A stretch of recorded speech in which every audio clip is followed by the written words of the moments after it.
We are pleased to welcome now Senator Daniel Sparks. He represents District 5, which includes Itawamba, Prentiss, and Tishomingo counties. Serves as the chair of Economic Workforce Development Cmte, vice chair, Judiciary B Committee. Senator, always good to see you, sir. Thanks for coming in. Thank you so much, Gerard, for having me. It's good to be here. We're ready to get this year kicked off. Man, yeah. So I got to just, Rhino, issue one small correction to what I was talking about in the last segment with respect to the timing of the phase-out, is that in the year 2025, I was thinking about filing my taxes for 2025, our rate is 4.4% of all income above, taxable income above $10,000. In 2026 is when we go to 4%. So we're essentially presently in year 3 of the tax reform that we passed in 22, which got rid of the 4% bracket in 23, took the 5 to 4.7 in 24, 4.7 to 4.4 in 25, goes all the way down to 4 in 26. I just want to clarify that for the benefit of our audience, and we've got the senator here. In fact, we'll dig right into that and talk about. And the reason is, Senator, that I start with this is it's no secret the governor's made it clear this is his highest priority, and he's out there calling on other statewide leaders to join him in the effort to fully eliminate the income tax. I talked to Senator Josh Harkins, who is, of course, Senate finance guy. I call him the tax man over there. He's responsible for the revenue in the Senate. His counterpart, Trey Lamar, Ways and Means in the House. And Speaker of the House, Jason White, he has joined with the governor in indicating that he wants to get that done. Lieutenant Governor, your boss, so to speak, there in the Senate, had him on a couple of months ago, and I know he's made some statements in the public and some speaking engagements. I think he's for doing something, as is Senator Josh Harkins, and he and I have talked offline about that. I think it remains to see how far we can get on this. What do you think? Well, first of all, it's good to be here, and I'm proud we're having discussions about reducing the tax burden on Mississippians, no matter at what level, what area, whether it's in the grocery side, on the income side, or anything else. I think it's good if the government can run with less. One of the things that I think always gets forgotten in this conversation, and I haven't heard any of the aforementioned people that you spoke of, who are all very smart, all very capable legislators, talk about the spend side. Sure, absolutely. They generally just want we're going to cut, but no one really says, hey, this is the area where we feel like we can cut spending, we can do this. But one thing that we might ought to do is get out a dictionary and look up the word elimination. I would be curious how Webster defines it, and if Webster says that it must be done in a particular manner that a certain legislator thinks it should be. Because if I think of elimination, just a few years ago we had a 3% bracket. We had a 4% bracket, and we had a 5% bracket. We have, in fact, eliminated the 3% bracket. Did that a long time ago. That's right. Eliminated the 4% bracket. I think 2016, the 3%, 2022, the 4%. And as you just mentioned, we're taking 5 to 4, which will be completed in 26. Yeah. So we've eliminated those parts of taxation, and if we take those rates down further, or some other ways that potentially we could help Mississippians on their personal income tax, that is elimination. So I don't know that there's a time frame on elimination. I know that in 22, I remember 16 to 20 years was what they were talking about. Well, if you think about it, here we are. Okay. Just 3-4 years later, and we've taken a big bite out of it. So I don't think anybody's against eliminating. I think there's a concern about how you fund government, the core functions. Dealing with core functions, we know infrastructure is one of those core functions. But you also have to look as a business would, because everybody talks about we're going to run it like a business. Well, you'd have to look at your biggest liability on your balance sheet. Sure. And for the state of Mississippi, that'd be the retirement system. So all our folks talking about eliminating the income tax, we have to address infrastructure, and we also have to address our retirement system so that we can make the obligation that we've made to people who've already committed their part of doing the work. So that's a piece of it. Okay. Well, I appreciate you bringing that up. And honestly, in fairness, just want to get that out there to our audience, because I know we have lots of members of the PERS program that tune in, including those that are receiving benefits. I've not heard a legislator, and I'm kind of phrasing this as a question and as well as a statement. I've not heard a member of either the House or Senate say that they supported any adjustments to the current benefit structure in PERS. And I think that's because I believe it would potentially be a violation of the law. It would certainly be a violation of the promise you made. Sure. Now, what people's word's worth. But legally, that's a contract. You do X, I'll do Y. Well, the employees have done X. They've done the work, or they're currently in the tier they're in. Now, I appreciate the PERS board, and the Lieutenant Governor actually appointed me onto the PERS board as a legislative liaison from the Senate this year. So I've sat in on the meetings the last several months, and the PERS board, I think, is working hard to understand, too, the obligation that we have, and that looking at a Tier 5, I think that that's something that we will look to have this session. The PERS board has made some suggestions and recommendations, if you will. They did last year.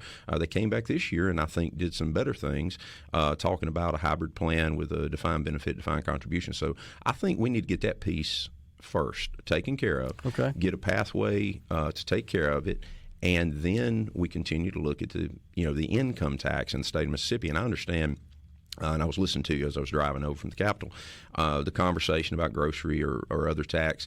As it relates to the income tax, it is a tax on work. It's a tax on productivity, and I would like to see it lower. One of the things that nobody has kind of mentioned, and I've thought about, and you and I just before we came online were almost talking about it, is our deductions and exemptions were set in 1982. Okay. It's been 40-plus years since we have changed those, and the truth is those should have been indexed, because one of the great things that came, I think, in 82 with the tax cut under President Reagan was that they bracket, the index the brackets. Well, we don't have brackets because we have a flat rate. So the only way technically you index for inflation would be if you raise the standard deduction and the personal exemptions. If we raise the personal exemption with what CPI should be calculated, it'd be almost 3 times as high. It'd be almost $19,000 on the exemption. So I'm also kind of in the discussion and with my chairman, Josh Harkins, and leadership is kind of talking about it from different levels. I want to see the House plan. I haven't seen it in its totality. I hear people talk about elimination, but I have not seen the plan. But I do think one of the things that need to be considered is raising these exemptions and these deductions, because we currently have the 3% gone, that's $5,000, the 4% gone, that's $5,000, $6,300 exemption, and a $2,500 standard deduction. So the first $18,300 you make in the state of Mississippi as an individual, I'm doing an individual, is tax-free, is just the state. If you raise that another $10,000, now all of a sudden you are tax-free. And do you know what their tax liability would be for someone up to $28,300? It'd be zero, correct? All right, so let's make sure we do the math right. So, because I'm looking at the DOR website right now, I just want to make sure I had it straight in my head. So, if you're single individual, you get a $6,000 exemption, and then $2,300, $8,300. Yeah, but then, But then you have the 3 and the 4 are gone. Yeah, I get it. Which is $10,000. Yeah, I get it. So you add that to it, $18,300. Yeah, that's fair. So we raised up by $10,000, let's say, the exemption. Yeah. Now, the first $28,300, would I owe taxes at all? Yeah, I get it. Then that would be eliminated. Yeah. So it is the continuation of elimination. And we would potentially, if you look at people with a taxable income of, $28,300, we're talking about a lot of state employees. We're talking about people that we're also trying to get into the workforce. And that's one of the big focuses with the Chair of Economic and Workforce Development, is getting people into the labor market. Well, one of the pushbacks is they say, well, we're taxing work. Well, if we raise the exemption, then we're not taxing work on those folks maybe that need it the most. And here's the key to me. I had rather Mississippians keep more of their tax dollars to spend on whatever they want to spend it on, instead of telling them, I'll give you a break if you go to the grocery store. Because everything in the grocery store is not subject to the grocery tax elimination. So I think that that's one way to look at it. And like I said, I look forward to looking at the House plan. I look forward to seeing any plans that come out of the Senate side. But I am proud that we are talking about reduction in taxation. Fair enough. And I did a simple example, just using an individual making $40,000, assuming it's 2026 and we've hit the terminal 4% rate. And it turns out they'd pay about $850 of income taxes at the state level, and if you gross that up to 7% grocery sales tax, you have to spend $12,000 a year on groceries. That's right. Is the way it works and you're out. assuming everybody's buying groceries, not Right. eating at the restaurant. That's right. So, and $12,000 probably a lot you'd be spending on groceries there if you make $40,000 a year. And that same individual, if you raise the exemption, now has another $400 in his pocket. Yeah, which makes that math even more disparity. So, okay, we're coming right back. We got Senator Daniel Sparks in the Element Wealth studio. Joining us today, Senator Daniel Sparks is our guest. We've been talking about what I think may be the prevalent issue there in the legislature, and mainly because you've seen the governor really share his thoughts quite regularly about elimination of the income tax. Well, and I want to say something as it relates to the governor. I don't think he gets enough credit in the team at MDA and Bill Cork on economic development in this state. And one of the things that we do as policymakers, we are trying to create policies, and we say this all the time as conservatives and Republicans, that create an environment that's welcoming to business, and tax is part of that. But there's so many things that have been done over the last several years. But the benefit that we have seen, and I know the governor is a big fan of the site development grant program. Yes. And I want to be honest with you, we've spent $110 million in the last 5 years on that matter. We have spent $484 million on MDA projects. That includes $117 million in the Marshall County project, which was a lot of infrastructure, ingress, egress, things of that nature. We've spent, and this is cash now, this is not bonds, we've spent cash, $44 million on the Amazon project in Madison County. We spent $81 million on the Triple Crown project. So this is good stuff that we've been doing. So sometimes when you say, hey, let's cut taxes, the other question is, what are you doing with the money you've been collecting from the people of Mississippi? And I think that if you eliminate the income tax, where are you going to get that $484 million for MDA? Yeah. So I think that, some of the component pieces, it's the chicken and the egg, and I appreciate the governor and the speaker and the lieutenant governor and the prior ones who've laid the groundwork that's allowed us to recruit business to the state of Mississippi. But we also have a lot of people who've received incentive packages from MDA on payroll taxes. That's right. So, we're going to have to turn around and write more Continental cash checks. may have been the last one I think we did that on, Continental Tire, the big plan here. But some of it, though, we've promised with payroll taxes you're right. if you grow your payroll. So here's my question is, if we eliminate the income tax and we have an obligation to these people, we're going to be cutting a check back to these businesses. So I think that needs to be brought into the equation. But the other thing in talking about infrastructure is the Department of Transportation. And the Department of Transportation, as you well know, we're working off 1986 fuel tax. And in the last 5 years, we have spent $1.2 billion, that's with a B, billion dollars, cash money, with MDOT. That's taxpayer dollars. You know where that came from? Primarily from the income tax, because we've not raised the gas tax. Now, you want to talk about somebody that ought to be upset. The consumption tax is probably the fairest tax out there. And somebody paying gas tax is who's running up and down the road using the road. And we are actually subsidizing the MDOT through income tax. So if you want to eliminate the income tax, you need to make sure that we index the consumption tax, that is the fuel tax, so that it can fund itself. But also, if you think about it, we spent $115 million in the DeSoto County area on an MDOT project that was much needed up there. We spent $175 million in Lafayette County on a much needed infrastructure project, and all that's cash. That's not bonded money. So when the folks come out and say eliminate, eliminate, eliminate, I want to know how they're going to take care of DeSoto County's needs, Lafayette County's needs, and of course my district, ports. We've put money into our port system. So there's a lot of good things we've been doing with the money, but as we get ready to focus on continually eliminating the income tax, we need to say, hey, what are we doing with what we got? And then also, I think, look at the revenue. I mean, you guys have been sending money to DOT for a few years now, right? That's right. That's right. I mean, fortunately, we're producing surpluses. These are balance sheet transactions. It's essentially just transfer money from our surpluses and not it's general fund dollars. Right. So, I get it. Yeah. That's what I mean. So the surpluses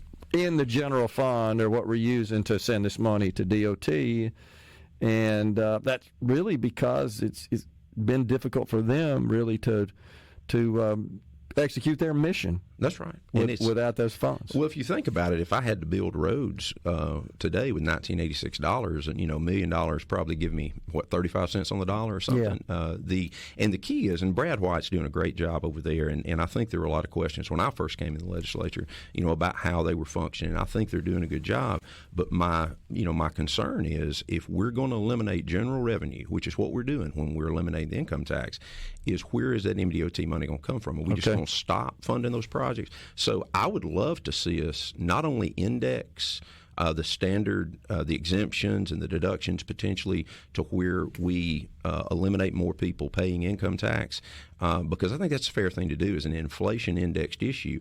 I think that we should look at that as it relates to gas. I think the industries would be supportive of that because that's a use tax situation. And if we're going to talk about consumption taxes, and I listened to some of the folks the last couple of days on SuperTalk, and they talk about consumption taxes, well, nobody's talking about that one. Right. But we got to supplant that. If we're going to spend $1.2 billion in a 5-year period at MDOT, ERBR, that's another one, the Emergency Road and Bridge Fund we've put together. So I think those good core functions of government that we're talking about with infrastructure are key to be factored in as we're looking at the continued elimination of the income tax. Right. Lots of factors, obviously, on the table. Lots of issues on the table. You mentioned PERS a minute ago, and as you well know, we could create a new tier, and that seems to be a popular idea. That helps in the future, but it doesn't solve our immediate need. And I think the actuaries, in recent reports they've provided, I know you are the liaison now with the board. I think they all agree, they concur that we got to do something, right? So and their answer, because it's the one thing that they have to do because they have fiduciary duties, as does the board, is just ask for whatever percentage makes their actuarial math work. Yep. But every year they come back and have a variance, and their actuarial math is different. I appreciate that more money is part of the answer to solving that issue. But it's also making sure that going forward we have a system that is nimble and flexible, because one of the things about a defined contribution versus a defined benefit, you're penalized if you leave the system in a defined benefit, where with a defined contribution, that money could travel with you. So I hope it gives our state agencies and cities and counties the ability to have some flexibility in hiring. There may be some modifications as to a match that they could do, potentially let them match the DC at some level, maybe outside of SEC squared. Like give these government entities an opportunity to offer a compelling package, particularly when we're talking about areas where we're having trouble hiring and retaining. Yeah, and if you create a new tier and it was some sort of hybrid contribution and benefit plan, you may have to make some adjustments to compensation levels. It's really unclear at this point. But if it's young people, most of them would tell you, I think, I really don't care about 40 years from now. I care about today. That's what I'm hearing more and more, and I appreciate some of the input that says, hey, we just want the same thing that we've had in the past, and I appreciate that thought. But the problem was, part of this issue was legislation that was in 1999 that voted a benefit that hadn't been paid for, that's $6 to $8 billion of our debt. But you know what? That I inherited that when I was fortunate enough to be elected by the people of District 5, so I have to deal with that problem. What I don't want to do today is make a decision like they did in 99 that hurts the retirement system, nor do I want to make a decision today about the tax program just because I want that elimination banner. I want that headline. And then somebody 5, 10, 20 years down the road says, I really wish those guys would have thought that through a little more. Right. So I have a question on the C Spire text line that I get it a lot, and I want to answer it. How are the lottery proceeds used? Something I do know a little bit about. The first $80 million of proceeds generated by the Mississippi Lottery Corporation goes to the State Highway Fund, the excess to the Education Enhancement Fund. Just so you'll know, and it's a reasonable question, but I think there's this popular view out there that we can just take lottery money and fix all that. It's $80 million of over a $2 billion total budget, including grants and federal money. That's right. At DOT, right? Yeah, and if we gave them all the money, it would be $120 million. Yeah, well, it's kind of like, for instance, go back to PERS just for a minute. One of the things we need to do also to clean up what was done in the 90s, I want the straw put away with Slurp. I want to end the program. I applaud you for that, because Rhino can attest to this. I was beating that drum last year big time. We need to, not that it would really make a big difference economically, as you know. That's correct. It's not affecting the financial condition of PERS, but from an optics perspective, you never have to hear it again. Well, when we say we're all in it together, agree. We're in it together, and that's a decision that they made then. It is what it is, but I advocate ending Slurp. I'd look for you to draft a bill to do that. We intend to. Well, in fact, all we need to do is make sure we got enough money to pay benefits to everybody that's currently receiving benefits or vested. We'll treat them the same way. Right. That's everybody right. else, we give you your money back in the program. Right. Isn't that right? I think so. I think that what we would do is treat that just like we would treat somebody who's currently in Tier 4. We're not changing your benefits. Okay. We'll. Gotcha. But I would like to end that program. Love it. Appreciate it. Thanks for coming in. Yes, sir. Thank you, Good Gerard, to see you, for having me. Senator. Good to see you. We're coming right back.